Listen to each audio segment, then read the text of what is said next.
暗物质可能是活的，科学界已开始认真对待这一假设。此刻，请你停下手中的一切，环顾你所在的这个空间。或许是深夜的卧室，或许是灯火通明的办公室，又或许是某个人声嘈杂、空气里飘着咖啡与糖浆气味的角落。你看见墙壁，看见桌椅，看见窗外的光。你可以伸出手，触摸身边的物体，感受它们的重量、棱角与温度。你信赖它们的坚实，你从不怀疑它们的存在。然而，我必须告诉你一个令人不安的事实：你此刻所看到的一切，你所触碰、所测量、所拍摄、所信赖的一切，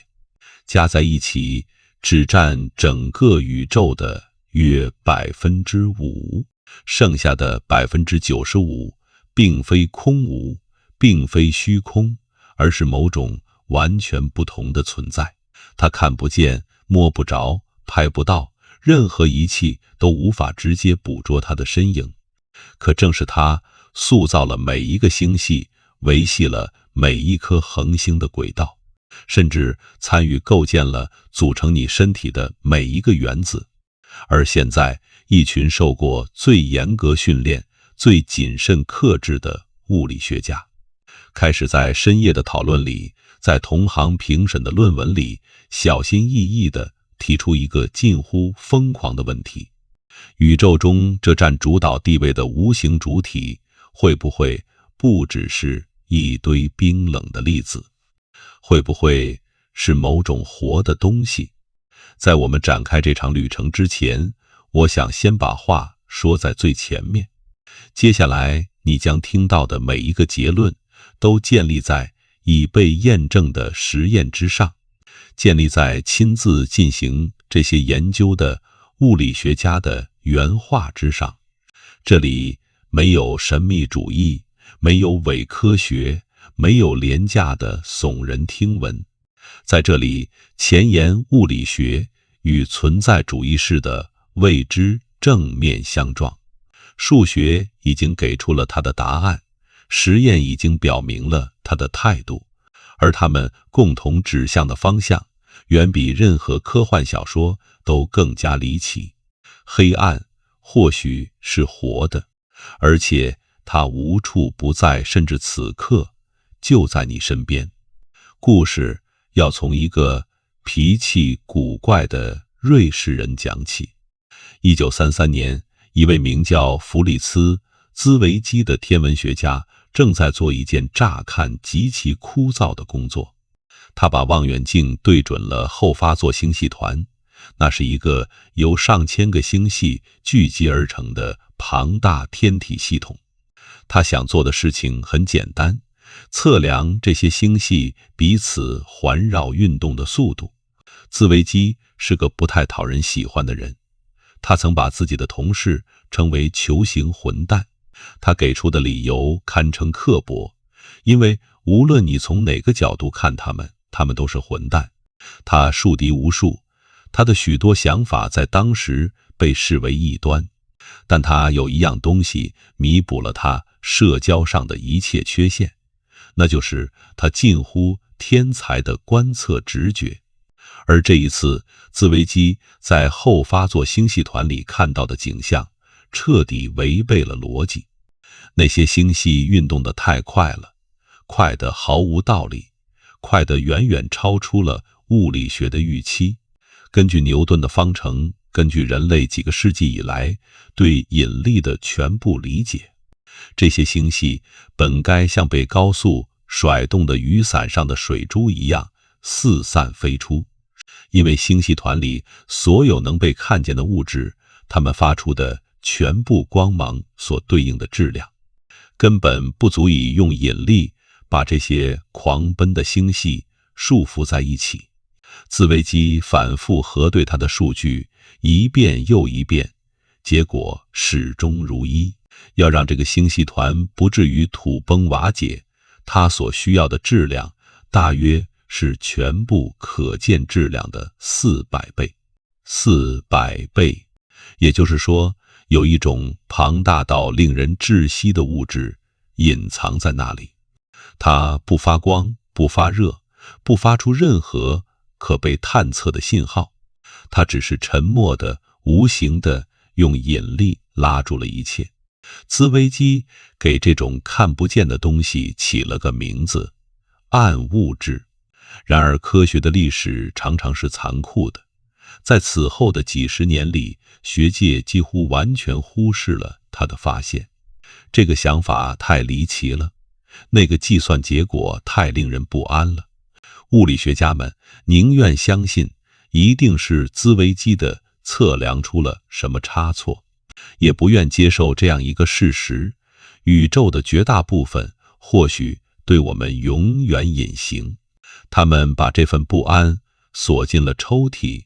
一锁就是40年。直到一位女性的出现，宇宙的真相才终于逼得所有人不得不正视它。维拉·鲁宾从未想过要颠覆物理学。事实上，在20世纪40、50年代，当他申请普林斯顿大学的天文学研究生项目时，那里的系所直接拒绝了他，理由简单而冰冷：他们不招收女性。在早年的学术会议上，当他展示自己的研究成果时，有些同行甚至懒得看他的数据，仅凭他的性别就断定他能力不足。但鲁宾拥有那些傲慢的批评者们所缺乏的东西，一种极致的耐心，以及对数据近乎偏执的严谨。20世纪70年代，鲁宾在华盛顿的卡内基研究所与另一位天文学家合作，开始测量一个看似简单却将撼动整个宇宙学的指标——恒星围绕星系中心旋转的速度。为了理解他做的事，你不妨先想想我们自己的太阳系，离太阳最近的水星公转速度最快，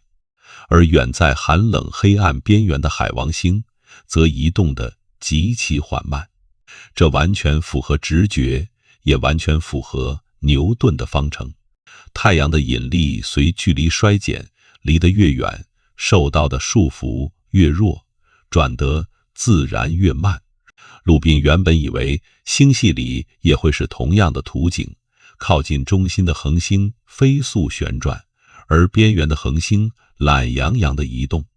他把光谱仪对准了仙女座星系，开始一颗一颗地测量。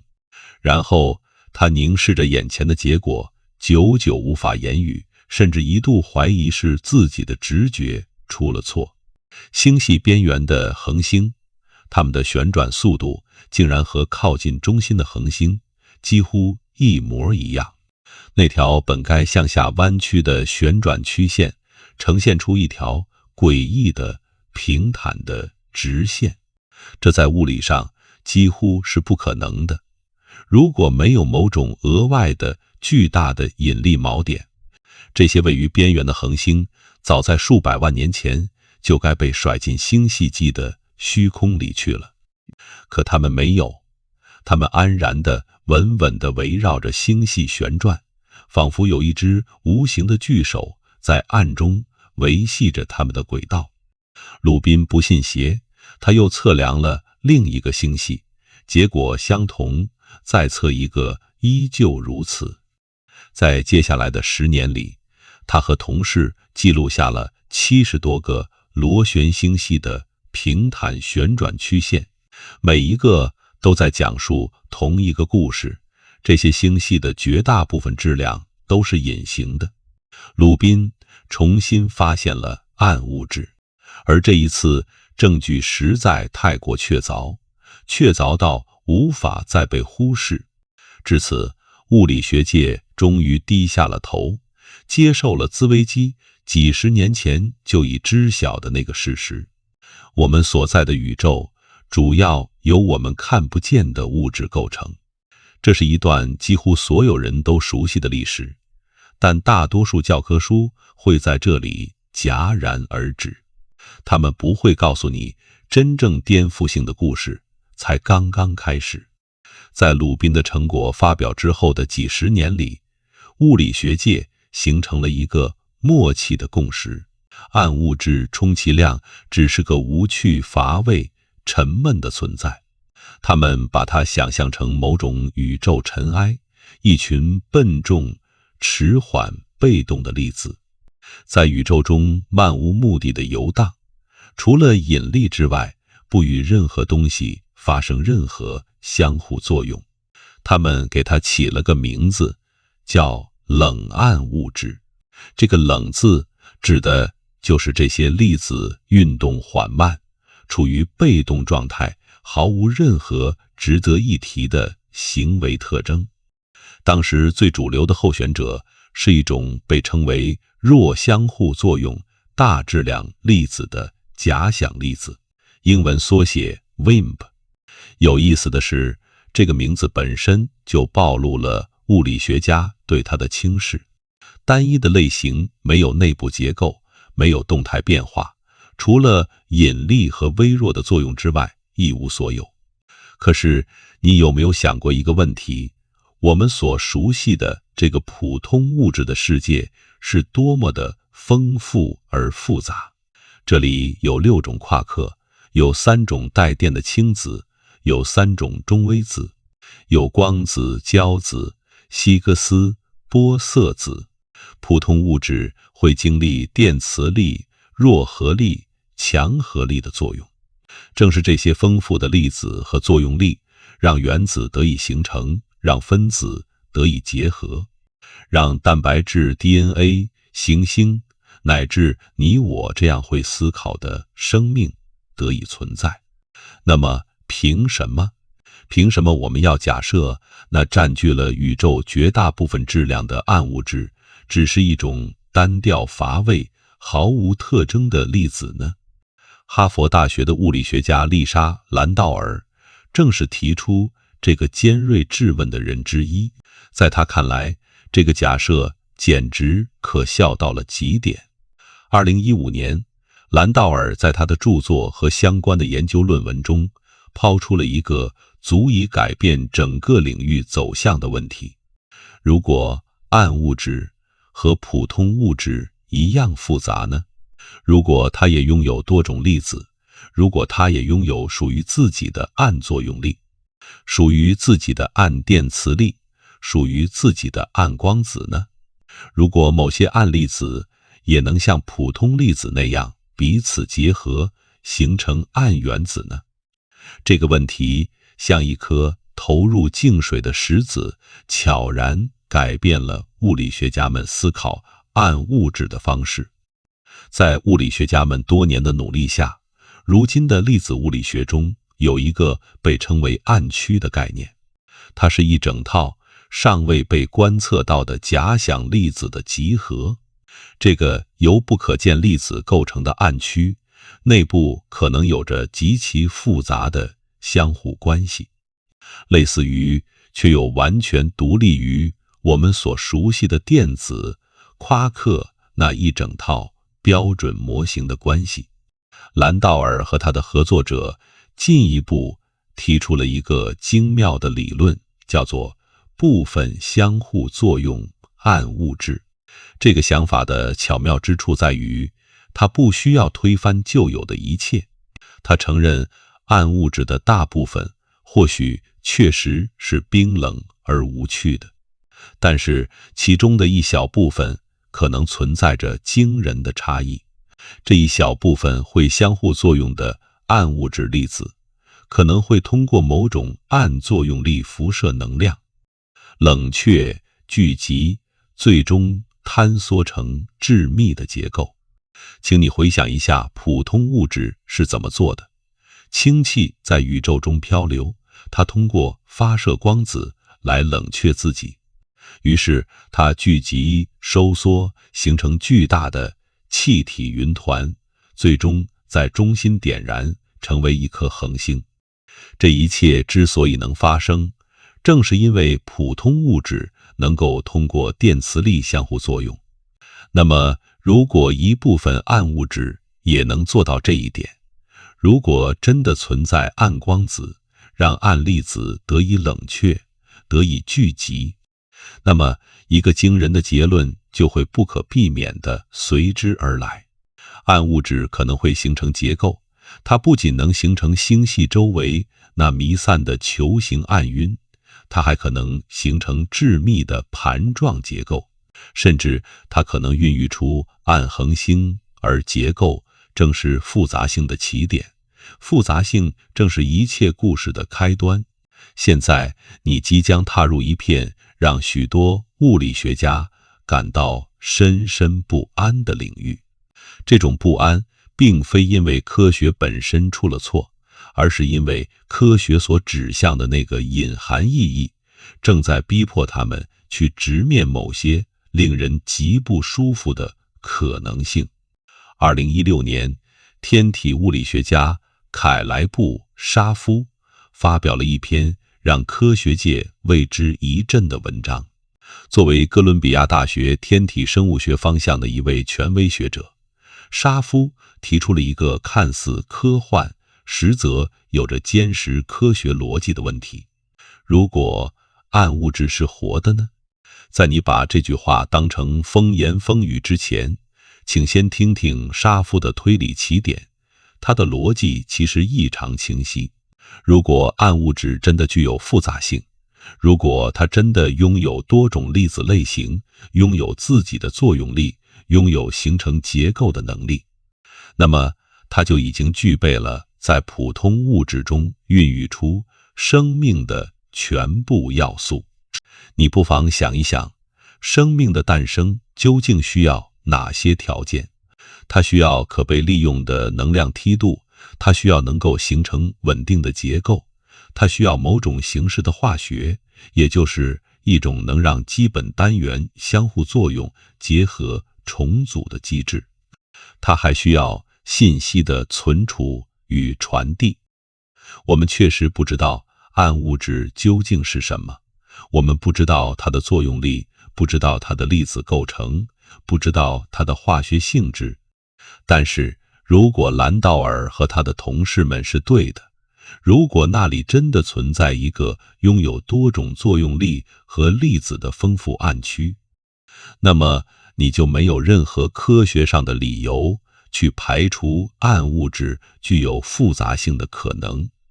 而只要存在复杂性的地方，就可能孕育出生命。沙夫的思考甚至走得更远。大约50亿年前，我们的宇宙开始了一场诡异的加速膨胀。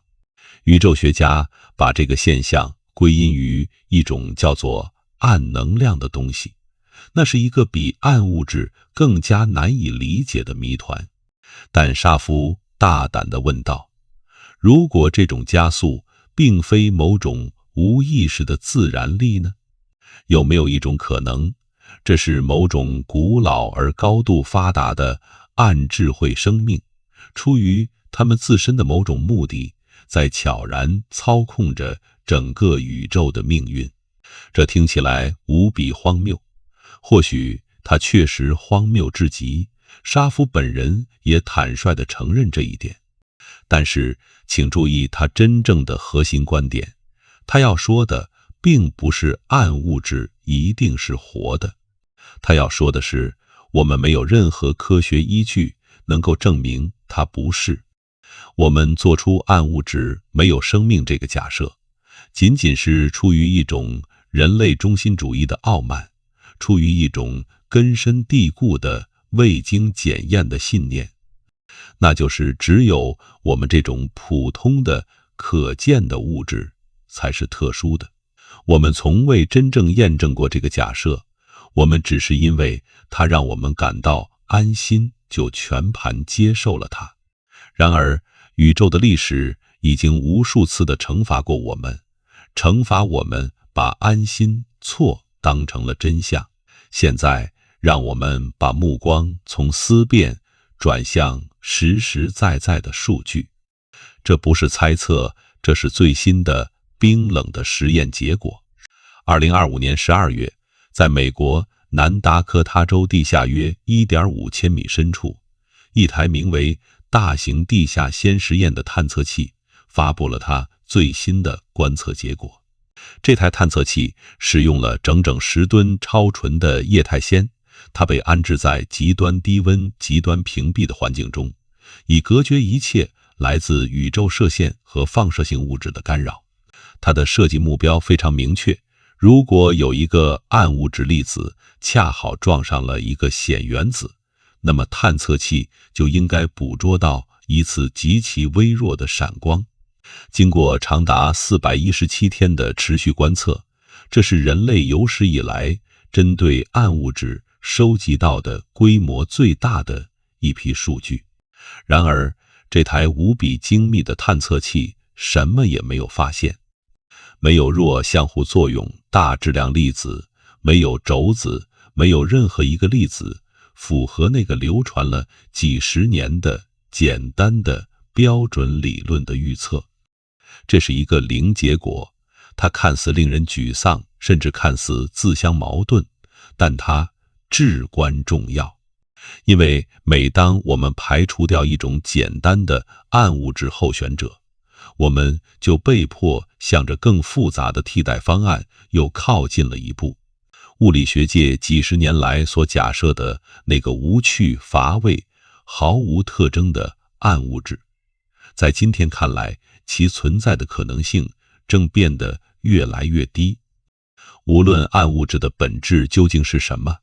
它的特性都注定与我们当初天真的预期大相径庭。与此同时，在世界的另一端，星系形成的计算机模拟已经精密到了可以做出精确预言的程度。这些模拟无可辩驳地证实，我们所看见的星系正是在暗物质的巨大暗晕内部形成的。暗物质暗晕是一种由引力束缚起来的宏大结构，它就像一副脚手架，为普通物质的聚集提供了支撑。如果没有暗物质，星系根本不可能形成得如此之快，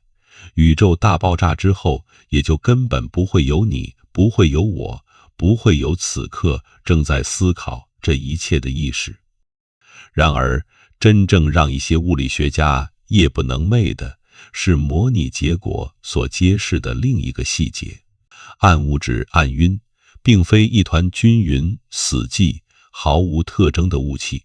它拥有内部的动力学结构。小的暗晕在大的暗晕内部环绕运行，这绝不是一种简单物质该有的行为，这是内部复杂性的直接表现。而只要有复杂性的地方，就有涌现的可能。涌现，这是一个你必须理解的词，它描述的是一种哲学家和科学家们争论了数个世纪的现象，那就是简单的组件如何产生出在低层级根本不存在的属性和行为。一个水分子本身没有湿润这种感觉，湿润是数十亿个水分子集体行为所涌现出来的属性。一个神经元本身没有意识，意识是神经元网络通过极其复杂的相互作用所涌现出来的现象。一只单独的蚂蚁没有多少智慧，但成千上万只蚂蚁在遵循简单规则的前提下，却能涌现出惊人的群体智慧。它们能建造复杂的巢穴，能发动战争，能经营农业。涌现并不是魔法，它是物理规律在更高的组织层级上的一种自然体现。它意味着，仅仅通过研究孤立的单个组件，你永远无法预测整个系统的行为。现在，请把这个概念应用到暗物质上。即便单个的暗粒子结构简单到了极点，它们的集体行为仍然可能呈现出极其复杂的特性。要知道，暗物质暗晕的跨度可以达到数百万光年，它们已经演化了近140亿年。在这漫长的难以想象的时间里，在这广阔的难以想象的空间里，这些暗晕内部的动力学机制，也就是无数暗粒子在宇宙时间尺度上的相互作用，完全有可能已经催生出了某些仅凭研究单个粒子永远无法预测的涌现属性。正是在这个层面上，暗物质是否有生命这个问题，从一个纯粹的幻想变成了一个真正严肃的科学议题。因为从最根本的层面来说，生命究竟是什么？生命是一种对抗熵增、维持自身模式的存在，它从环境中获取能量，利用能量来保存并复制自身的结构，并通过变异与选择，随时间不断演化。请注意，这个定义并不要求生命必须基于碳，必须基于水，必须基于 DNA， 它所要求的仅仅是复杂性本身，仅仅是一种特定的动力学模式与过程的特征。那么问题来了，如果暗物质具有结构，如果暗物质可以发生转化，如果暗物质暗晕代表了一种能够在宇宙时间尺度上持续存在并不断演化的稳定构型，那么我们至少应该认真地考虑一下，这些构型是否属于一种我们尚未认知的全新的存在形式。为了让你更真切地感受这件事的荒诞与深刻，请允许我给你讲一个关于森林的寓言。想象你是一个非常早期的人类，你第一次走进一片广袤的森林，你看到一棵孤立的树木，你或许能理解一棵树，它从一颗种子长成，它吸收水分和阳光，它最终会死亡，会腐烂。你已经能够把一棵树看作一个独立的有机体，但是这片森林本身却远远不只是树木的简单相加。树木之间通过庞大的地下真菌根系网络彼此交流，它们共享养分，它们传递着关于虫害与干旱的警报信号。这片森林拥有集体的行为，拥有惊人的恢复力与适应性，它涌现出了任何一棵单独的树木都不具备的属性。现在，请你再想象一个更极端的场景。假设你这一生都被囚禁在一个房间里，只研究一棵孤立的树，你从未见过，也无法想象一整片森林是什么样子。这时，如果有人问你，树木能形成一个集体的活的有机体吗？你几乎一定会回答，不可能，树就是树，它没有集体智慧所需要的任何机制，而这恰恰就相当于人类当前对暗物质的认知处境。我们一直在孤立地研究粒子，我们建造巨大的探测器，试图捕捉单个的暗物质粒子。我们把暗物质想象成一堆离散粒子的集合，我们却从未认真地思考过，当20万亿倍太阳质量的暗物质聚集成一个环绕星系的巨大暗晕，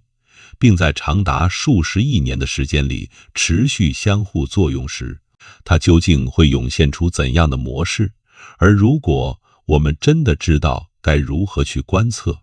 我们又会发现哪些模式其实早已符合了活着的定义。面对这一切，每一位严谨的科学家都会立刻提出一个正确的、无可辩驳的意义。我们没有任何证据能够证明暗物质是活的。这句话完全正确。我们没有观测数据，没有任何直接的迹象表明存在着所谓的暗生命。但是，请你格外留意这个意义背后那个悄然隐藏着的预设前提。它假设我们已经知道暗生命的证据应该是什么样子。可事实上，我们根本不知道。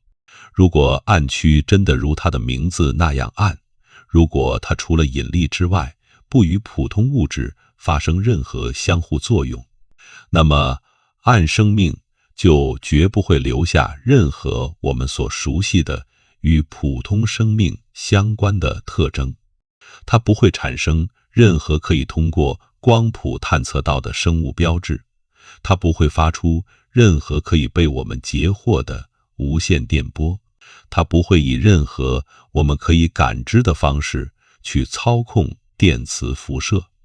暗生命可能此刻就在你的身边，它可能正静静地穿过你的身体，而你对此一无所知。我知道这种说法听起来就像一个永远无法被证伪的主张，怀疑者会立刻指出，这非常合理，一个无法被验证的假设根本不属于科学的范畴。但是这里有一个极其微妙也极其关键的转折，即便我们无法直接检测到暗生命本身，我们或许仍然能够检验暗物质的复杂性。如果暗区真的拥有内部的作用力，真的拥有形成结构的能力，那么这一切都会影响它的引力行为。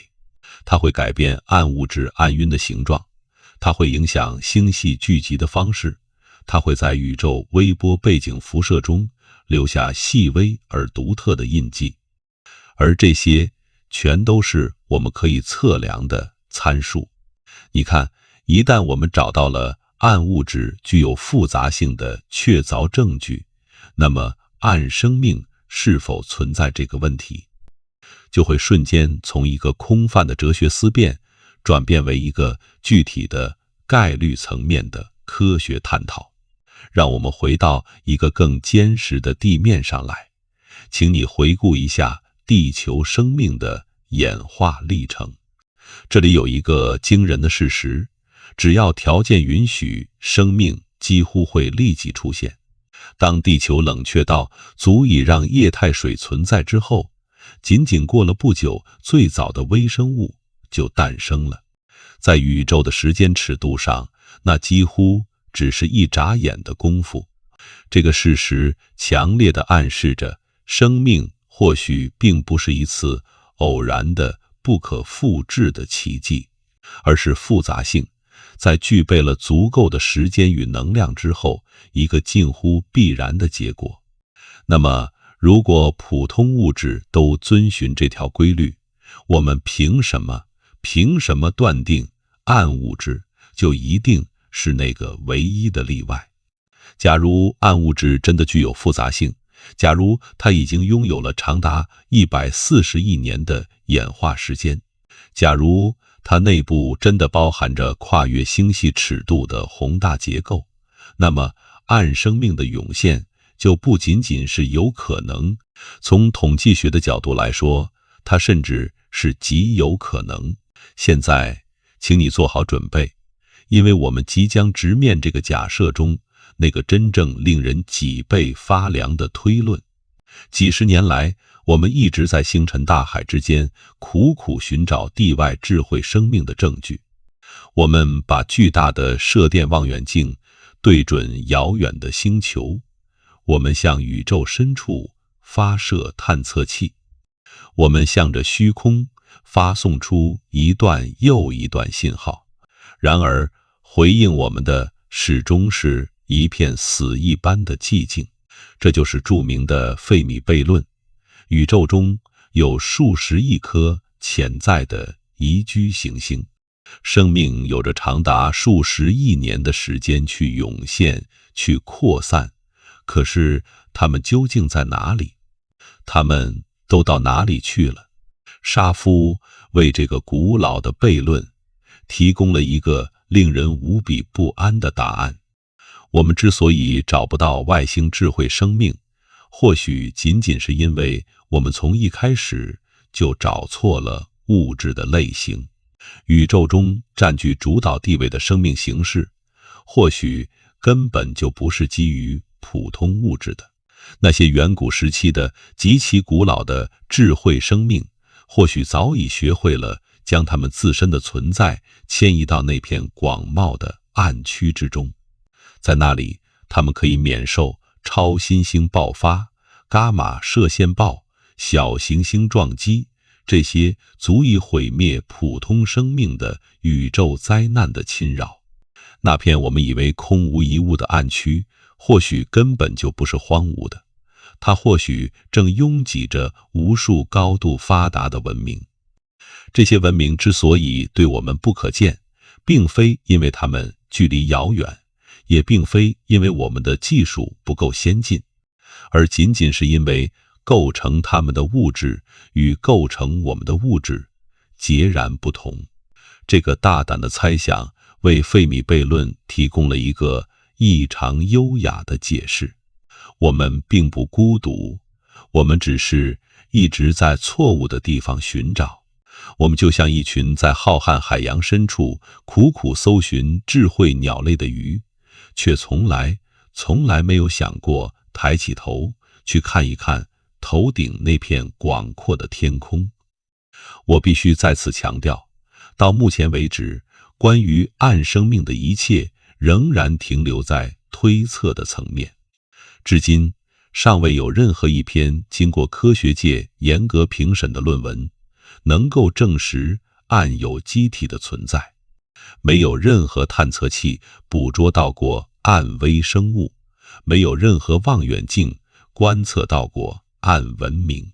但是推测从来都是科学的起点。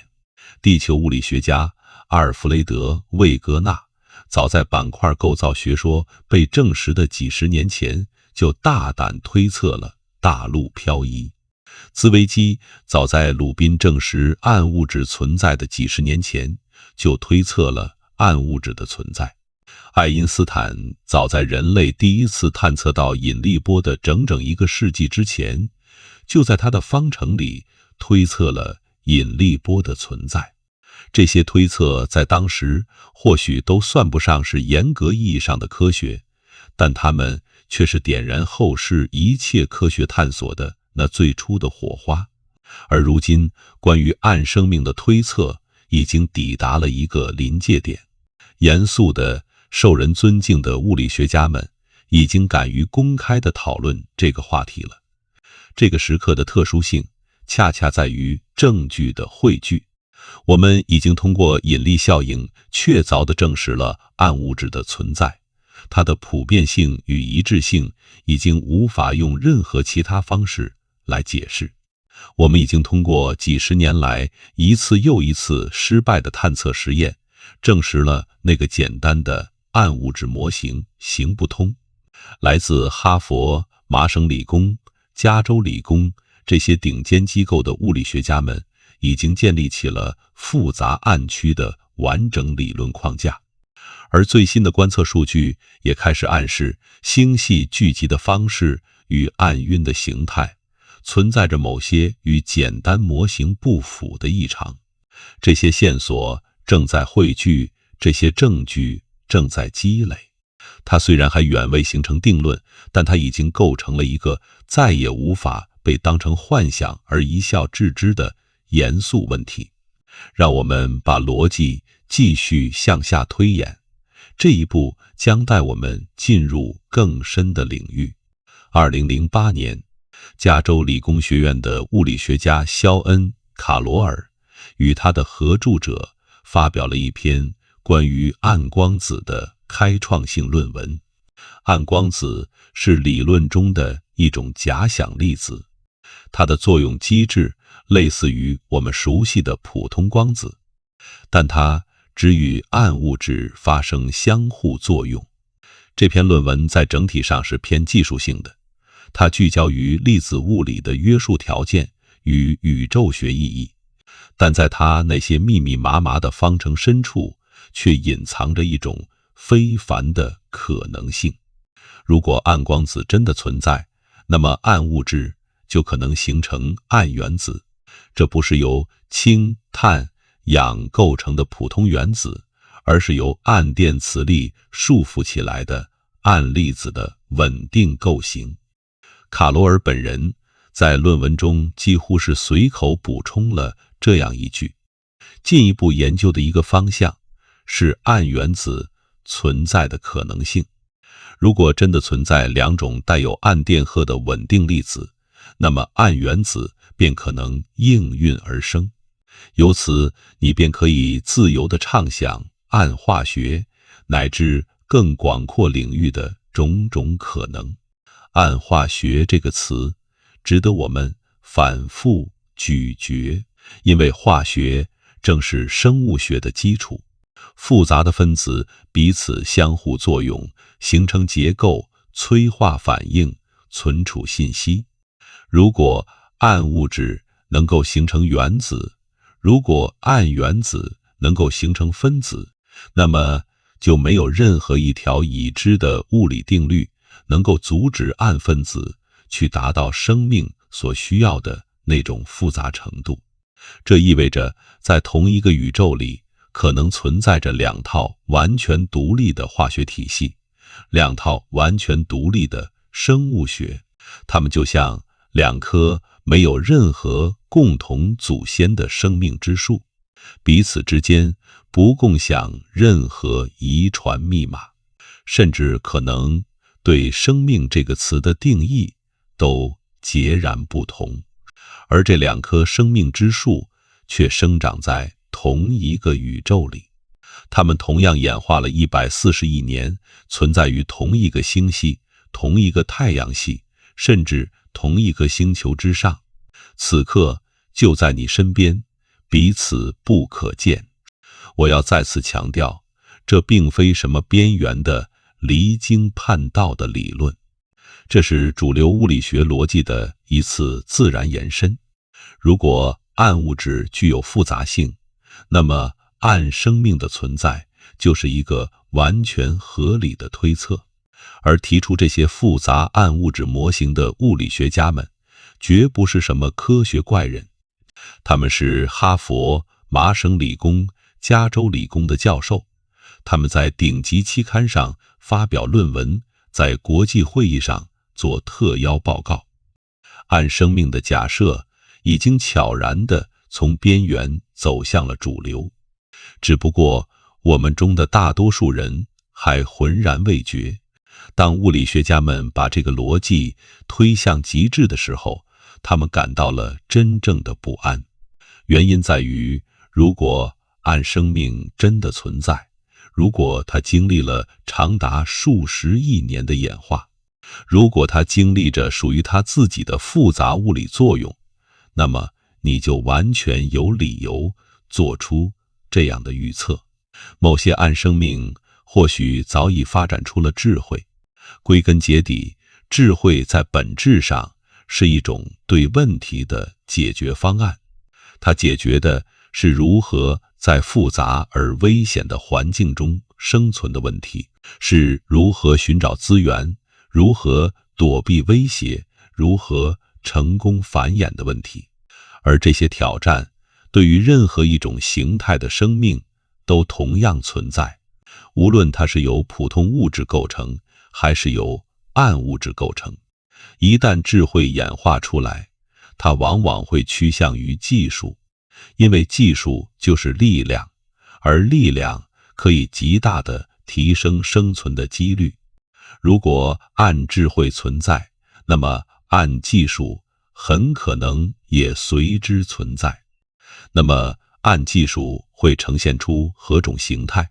我们人类利用普通物质和电磁力把原子塑造成工具，暗技术大概会用暗作用力把暗原子塑造成暗工具。这些工具对我们而言既不可见也不可触，它们或许此刻就环绕在你的身边，它们的无形与构成它们的材料几乎如出一辙。那么暗生命是否曾建造过结构，比如暗建筑，比如暗城市？它们是否发展出了交通工具和通信系统？它们是否已经遍布整个星系，甚至扩散到了更遥远的宇宙角落，那个困扰了科学界几十年的费米悖论，那片令人窒息的宇宙寂静，在这一刻突然有了一个可能的解释。或许智慧生命并不稀少，或许它无处不在，只是它们的构成物质与我们不同而已。面对如此离奇的想法，人们往往会本能地退缩到怀疑主义那看似安全的堡垒里。没有证据，这一切都只是推测。这话没错，目前我们的确没有暗生命的证据，它的确仍然属于推测的范畴。但是，请你静下心来想一想，我们究竟在怀疑什么？你并不怀疑暗物质的存在，相关的证据已经确凿无疑。你也不怀疑暗物质可能具有复杂性，因为顶尖的物理学家已经对这种可能性进行了大量的研究和发表。你所怀疑的仅仅是这种复杂性为什么会孕育出生命。那么，这份怀疑它的依据究竟是什么？在某种程度上，它的依据仅仅在于以下这几条从未被验证过的假设。第一，普通物质是特殊的。第二，我们的化学是唯一能够产生复杂结构的化学。第三，我们的物理规律是唯一能够支撑生物学的物理。这些假设并非基于任何证据，它们仅仅源于我们的无知。你从未研究过暗物质的化学，因为你根本不知道它是什么。你从未观测过暗物质的结构，因为你根本看不见它们。我们对暗生命的怀疑，说到底不过是一件披着科学谨慎外衣的傲慢。宇宙从没有任何义务要把生命限制在我们所能感知的物质范围之内。过去这10年，对物理学而言是充满挫败却又意义深远的10年。物理学家们痛苦地发现，那个最简单的暗物质模型并不成立。那个本应被探测到的弱相互作用大质量粒子，至今仍未现身。那个由超对称理论预言的候选粒子，也从未在大型强子对撞机中露过面。那个把暗物质想象成一种单一无趣粒子的简洁图景，已经在一次又一次实验失败的巨大压力下彻底崩塌了。请注意，这不是一次微小的调整，这是一次范式的转变。几十年来，物理学家们之所以始终假设暗物质是简单的，很大程度上仅仅是因为这种假设便于理论推导。简单的模型更容易计算，更容易验证，也更容易获得研究经费。整个庞大的暗物质探测计划都建立在弱相互作用大质量粒子这个主观臆断之上。可如今，这个假设被证明是错的。当科学家们发现他们最基本的假设出了错，他们就必须回过头去，重新考虑那些曾经被轻率地摒弃掉的替代假设。这正是科学进步的真正方式。它不是通过温和的渐进式的完善，而是通过一次又一次革命性的重新思考。而当前许多物理学家正在认真考虑的替代假设，恰恰指向了一个复杂的暗区，指向了多种粒子、暗作用力、暗原子、暗结构。而一旦你接受了复杂暗区的存在，那么关于暗生命的问题就变得无可回避。这并不是说有人愿意去相信隐形外星生命的存在。物理学家不是空想家，他们只是在不情愿地追随着方程与证据，无论他们指向何方。而此刻，方程与证据正引导着这项研究一步一步走向复杂性，走向那个在时间的作用下终将孕育出生命的复杂性。我们或许正站在人类历史上最伟大发现的门槛之上，却几乎无人察觉。物理学家们已经悄然着手设计新一代的实验，试图探测暗区复杂性的蛛丝马迹。当然，他们并不是要直接去探测暗生命，那超出了目前的能力范围。他们要寻找的是暗物质内部动态、作用力以及结构的证据。第一种方法是以前所未有的精度去研究暗物质暗晕。如果暗物质真的是冰冷而简单的，那么它的暗晕就应该拥有一种可预测的密度分布。但如果一部分暗物质可以相互作用，那么它的密度分布就会呈现出微妙的差异。本该尖锐的中心区域会变得平缓，本该平滑的地方会出现细微的结构。而耐人寻味的是，目前的一些观测数据恰好就暗示了这些异常。小型星系的核心密度似乎低于简单模型的预期，这种不匹配非常微妙，它仍然处于天体物理不确定性的范围之内，但它极具暗示性。第二种方法是去寻找暗光子，它或许能通过一种叫做动能混合的机制与普通光子发生极其微弱的相互作用。如果这种混合真的存在，我们或许就能在实验中捕捉到暗光子的踪迹。目前全球已经有多个这样的实验正在紧张地进行之中。第三种方法则涉及引力波。如果暗物质真的可以形成致密的结构，那么这些结构在合并或坍缩的过程中就可能产生引力波信号。下一代的引力波探测器或许将足够灵敏，足以捕捉到这些来自暗区的信号，从而为暗结构的形成提供最直接的证据。这些实验当然无法直接证明暗生命的存在，但它们能够证明暗物质是否足够复杂，复杂到足以孕育生命，而仅仅是这一点就将改变一切。现在让我们做一个最终的，也是最令人眩晕的思想实验。我们已经谈到了暗物质的复杂性，谈到了暗生命可能的演化，谈到了暗智慧的涌现。那么，当智慧拥有了长达数十亿年的演化时间，究竟会发生什么？人类的智慧史如果宽泛的定义，大约有300万年。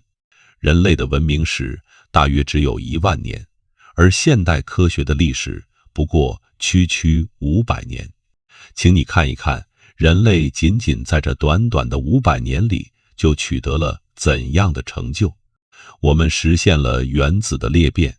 我们完成了基因组的测序，我们向太阳系之外发射了探测器，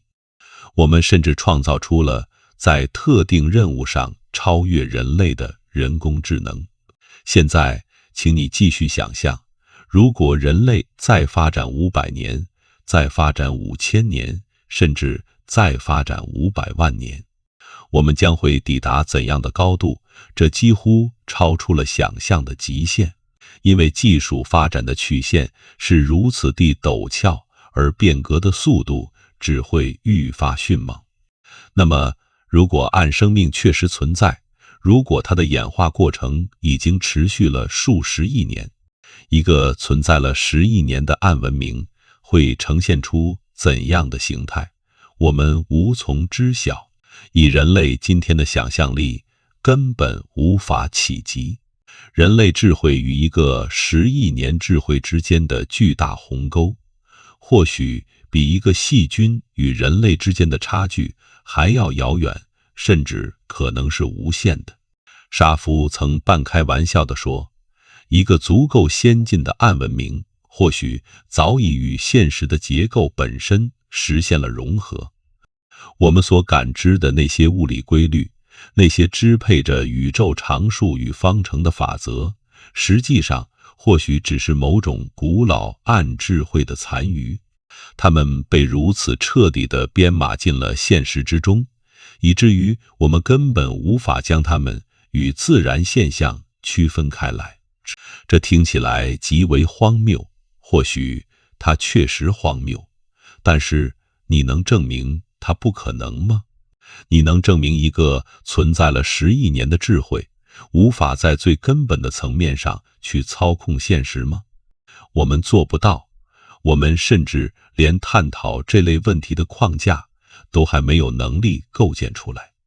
这正是暗生命假设在我们脚下悄然打开的那个真正的深渊。然而，在这令人站立的深渊之上，也漂浮着一丝奇异的慰藉。几个世纪以来，我们一直在为自己编织一个关于宇宙孤独的故事。我们生活在一颗渺小的星球上，位于一个不起眼的太阳系，漂泊在一个普通星系的边缘。在这个故事里，如果我们是孤独的，那么我们就显得弥足珍贵。我们是无意识宇宙中唯一的意识，是宇宙中唯一睁开的双眼。这个故事很能安慰人，因为它让你变得重要，让你的存在变得意义非凡。但这同样是一个无比悲伤的故事，因为它意味着我们所在的这个宇宙大抵是死寂的、空虚的、毫无意义的。而暗生命的假设则提供了一个完全不同的故事。在这个故事里，我们并不孤独，从来都不孤独。从某种意义上说，这个宇宙在过去的数十亿年里一直都是活的。生命并非某颗淡蓝色星球上一次珍贵的孤零零的异常，而是编织在现实结构本身之中的一种固有的存在。它无处不在，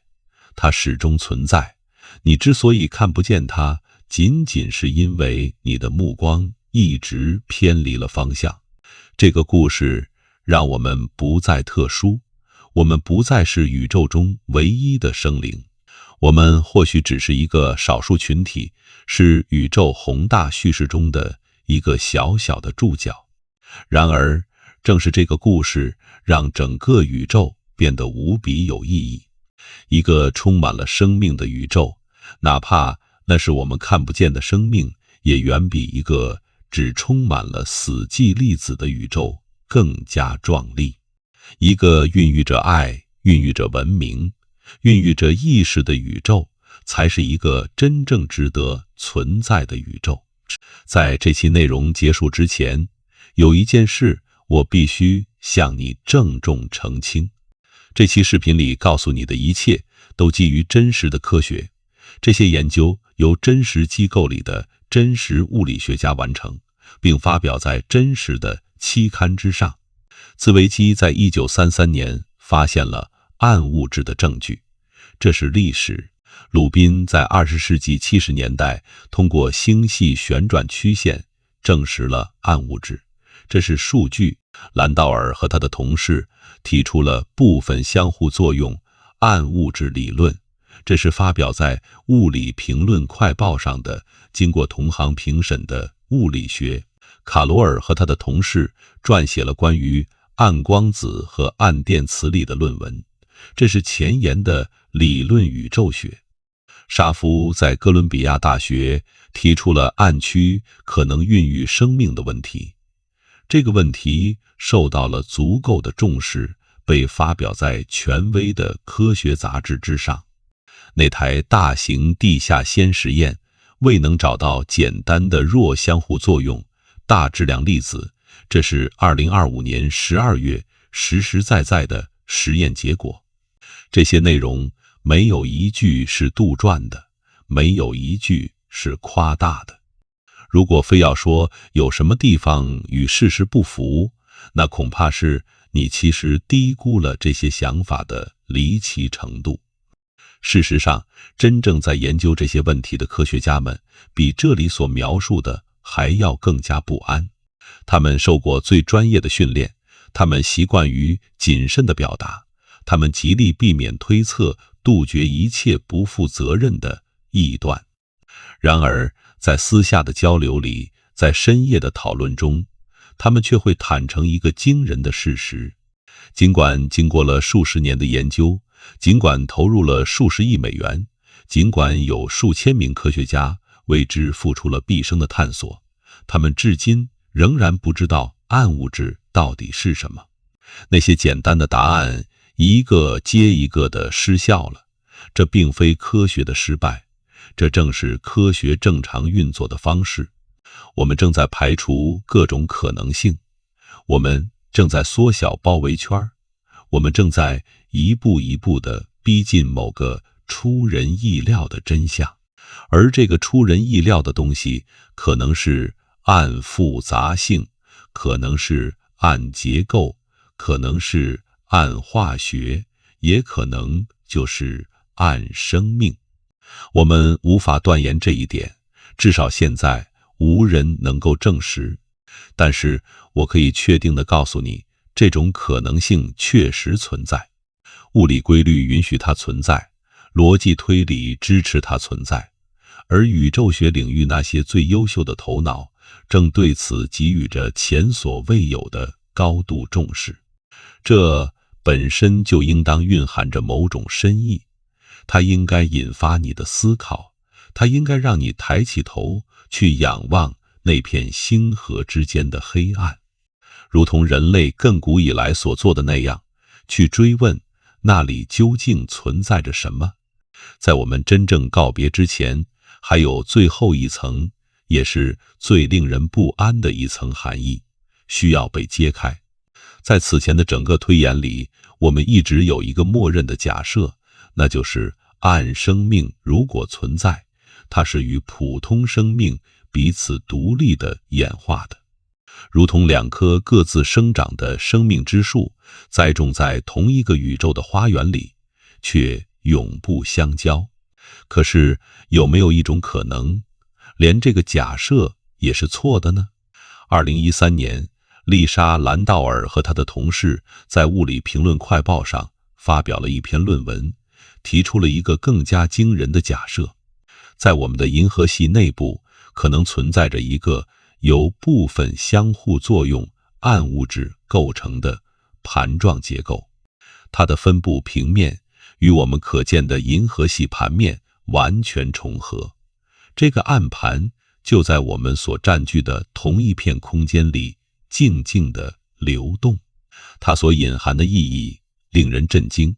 如果暗物质结构能够形成一个与普通物质结构相平行的致密盘面，那么暗复杂性或许就并非均匀地弥散在整个宇宙之中，而是恰恰集中在普通复杂性所在的地方，集中在星系之中，集中在恒星系统的周围，甚至集中在行星的附近。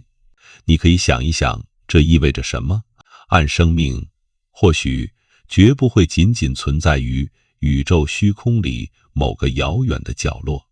它可能就遍布在我们身边，存在于银河系中，存在于我们的太阳系，甚至就存在于地球之上。这里的存在并不仅仅是指与我们相邻，而是指与我们共处一地，占据着同一片空间，穿行于同一个区域。两种生命形态，两种化学反应，两种生物学，共享着同一颗星球，却从未相遇。正是在这里，这个假设不再停留于遥远的理论层面，它变得与你我每一个人都息息相关。它开始引发一种深切的个人层面的不安，我们一直以为地球是我们的，是碳基生命独享的领地，这里的一切生命都源自同一个共同的祖先，共享着单一的生物化学。我们把自己视为这颗星球当仁不让的主宰，视为它的守护者，视为唯一能够思考宇宙的智慧。可是，如果我们正与一个隐形的邻居共享着这个世界，那会怎样？如果就在你家的后院，就在深邃幽暗的海底，潜藏着一整个我们无法感知的暗生态系统，那会怎样？那些暗生命是否也在思考着他们自身的存在，却对我们这些穿梭在他们世界中的光之生物视而不见？我们无从知晓，也无法知晓，以人类现有的技术水平，这根本就不可能被知晓。那个我们所熟悉的坚实可靠的世界，正在悄然地溶解成一个更加离奇的存在，一个可见与不可见共存却永不相遇的分层的现实。现在，让我们来回应怀疑者一定会提出的一个尖锐问题：如果暗物质就在你我身边，甚至可能就存在于地球之上，那它为什么从未影响过我们所测量的任何东西？它为什么从未影响过普通生命的演化？在那些暗结构聚集的地方，为什么从未出现过引力异常？这些都是极其合理的问题，而他们的答案恰恰揭示了暗生命假设的边界所在。首先，在地球这样的尺度上，暗物质的引力效应是微乎其微的，它微弱到几乎无法被探测。只有在星系那样宏大的尺度上，在那里巨大的总质量才能累积出可被测量的引力效应。任何时刻穿过地球的暗物质总量，它所产生的引力与地球自身的巨大质量相比，都渺小到微不足道。因此，你根本不会看到任何所谓的引力异常。其次，如果暗物质除了引力之外，真的不与普通物质发生任何相互作用，那么暗生命就绝不会以任何生物化学的方式去影响普通生命。暗生命无法吞噬我们，无法感染我们，更无法与我们争夺任何资源。两者的世界彼此完全分离，仅仅通过那微弱的引力产生着一丝若有若无的联系。这个结论既令人安心，又令人不安。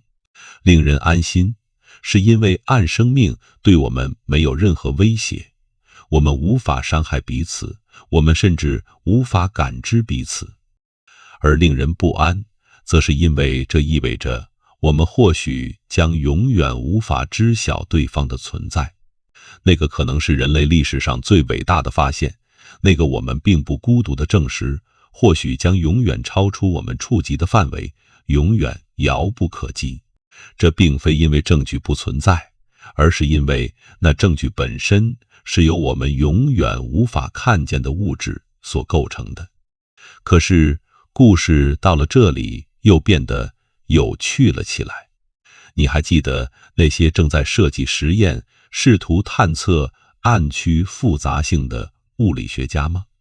你还记得那些对暗光子的搜寻，对暗物质暗晕的精密测量，以及那些用来捕捉暗结构引力波信号的探测器吗？如果这些实验真的取得了成功，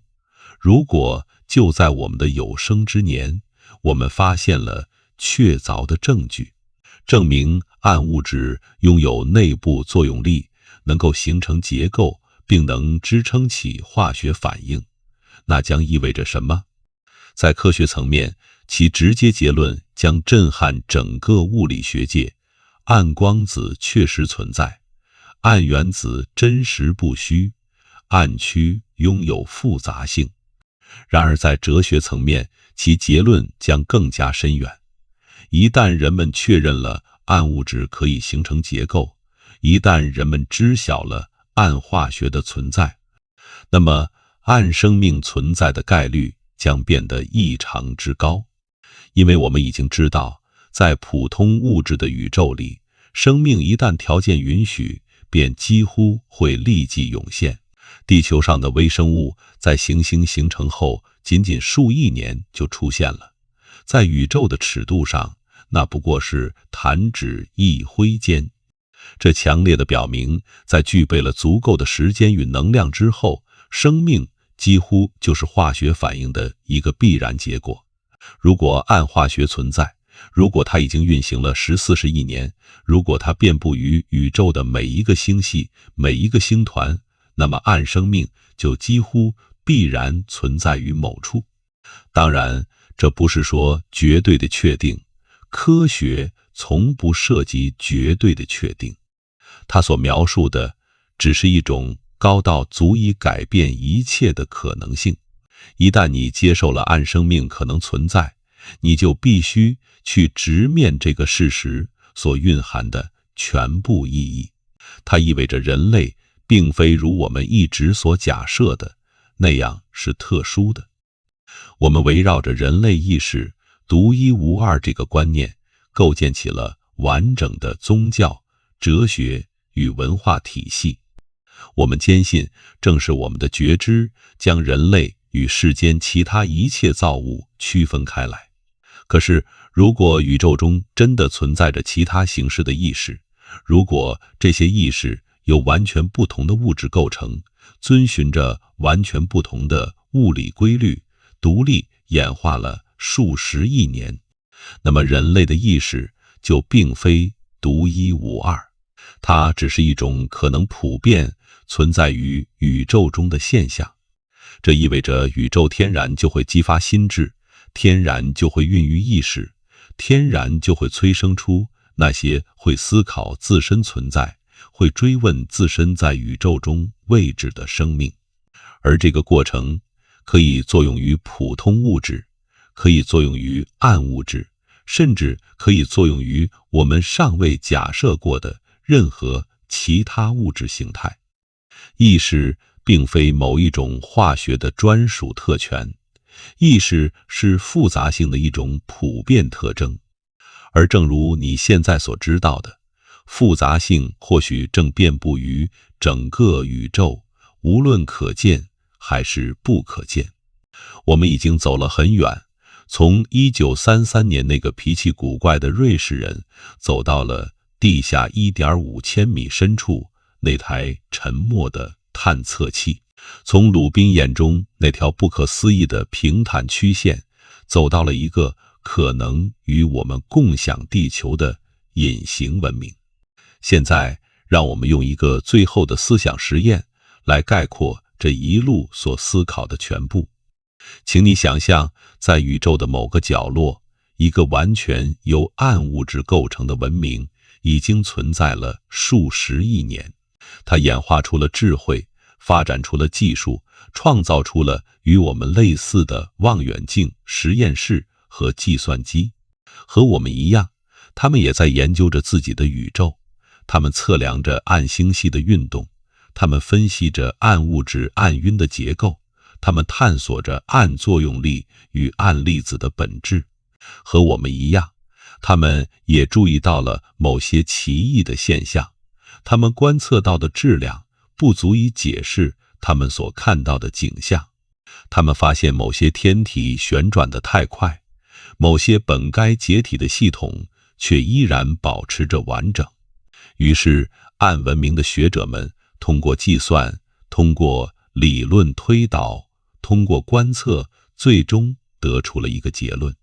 他们的宇宙中绝大部分是由一种不可见的物质构成的。这种物质仅仅通过引力与它们发生相互作用，它不参与它们的作用力，它不发出它们的辐射。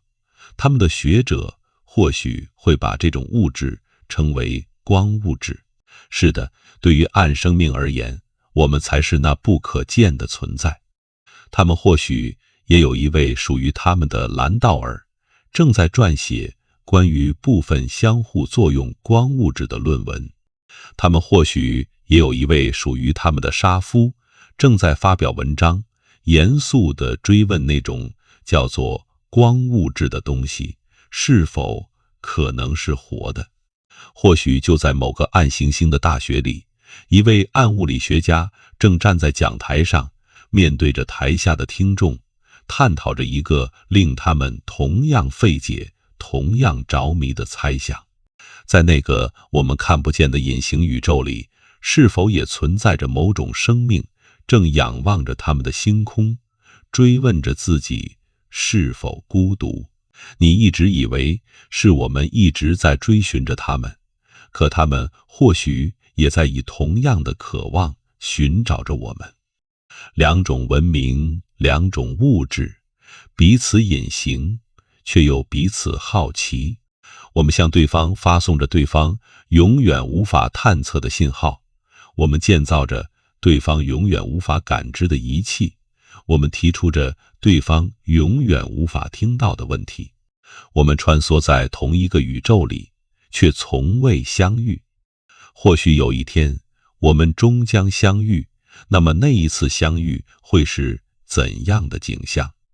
你该如何去与一个由你无法触摸的物质构成的生命握手？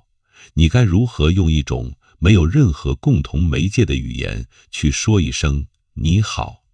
这些问题看似荒谬，看似无法回答，不过是些闲散的哲学轻谈罢了。可是，请你不要忘记，在人类历史的绝大部分时间里，与地球另一端的人时时交流这个想法同样荒谬。在当时没有沟通的媒介，距离无法逾越，技术无法想象，可如今我们做到了。科学总能将不可能变为可能。前人眼中的痴人说梦，在后人的眼中不过是稀松平常的奇迹。如果暗物质与普通物质真的仅仅通过引力相互作用，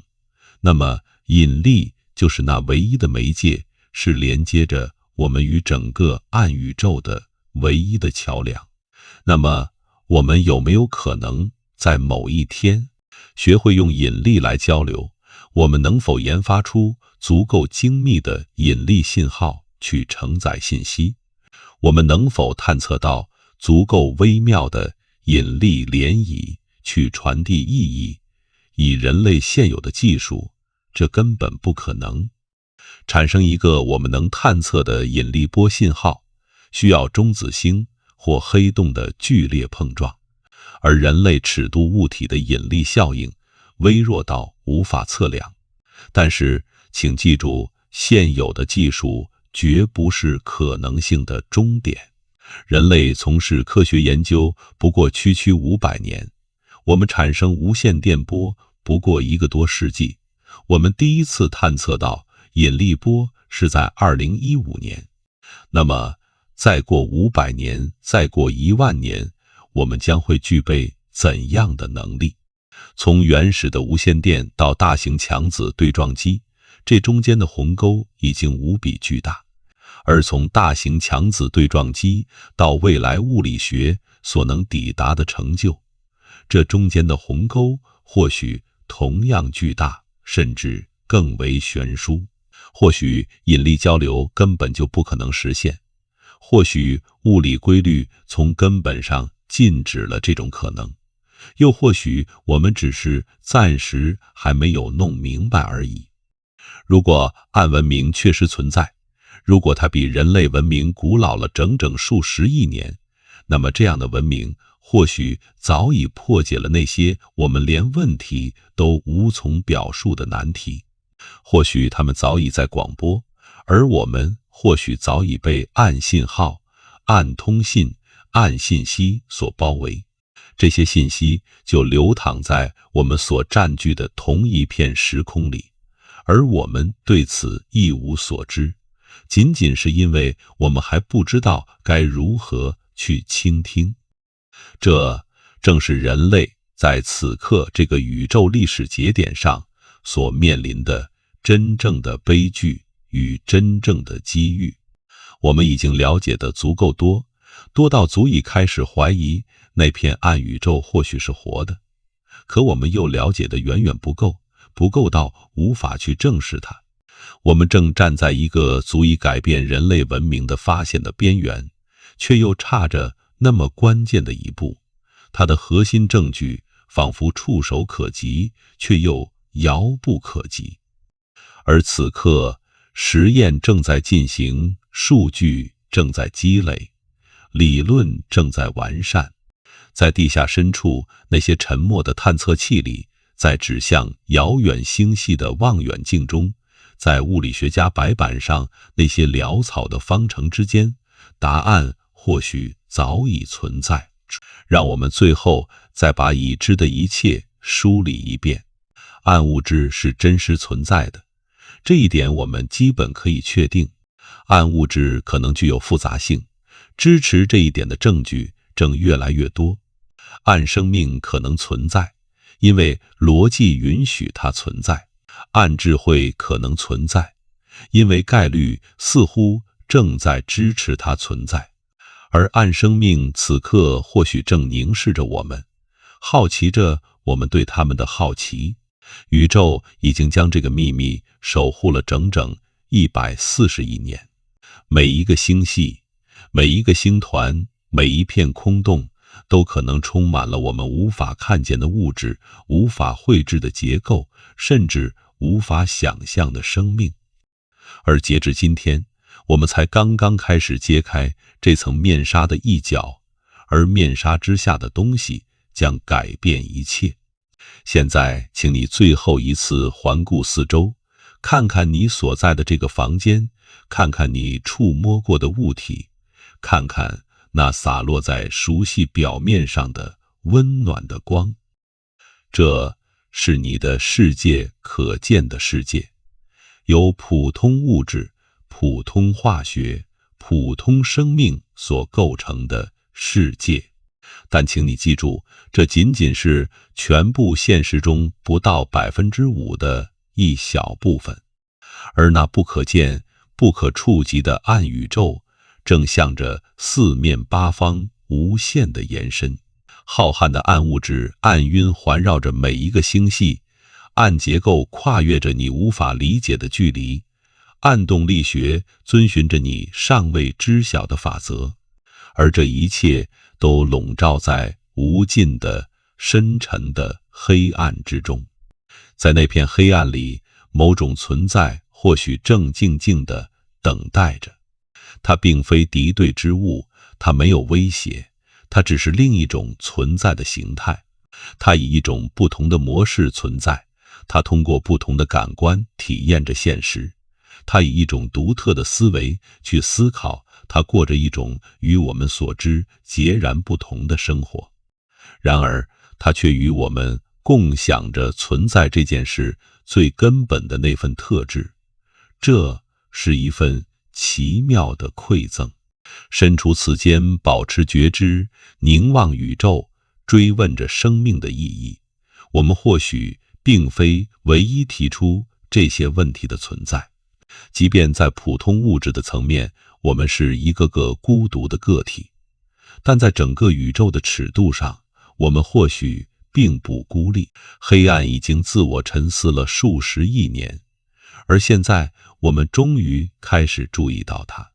接下来会发生什么，完全取决于我们自己。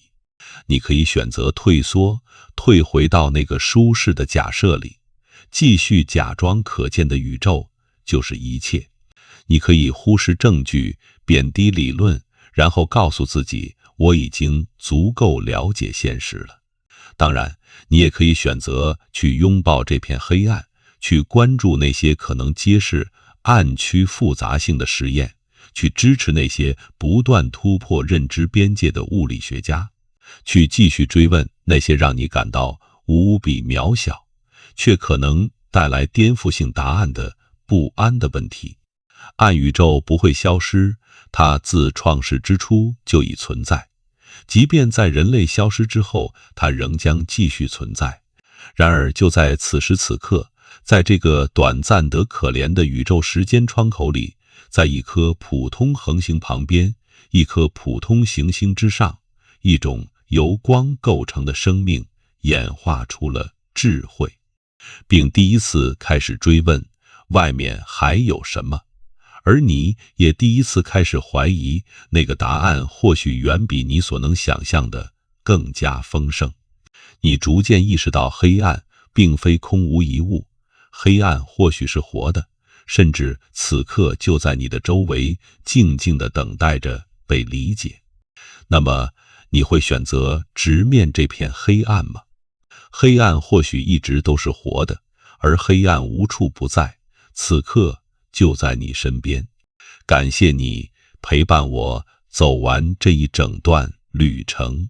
如果你喜欢这样的内容，不妨点个赞，点个关注，在评论区留下你对暗宇宙的想象。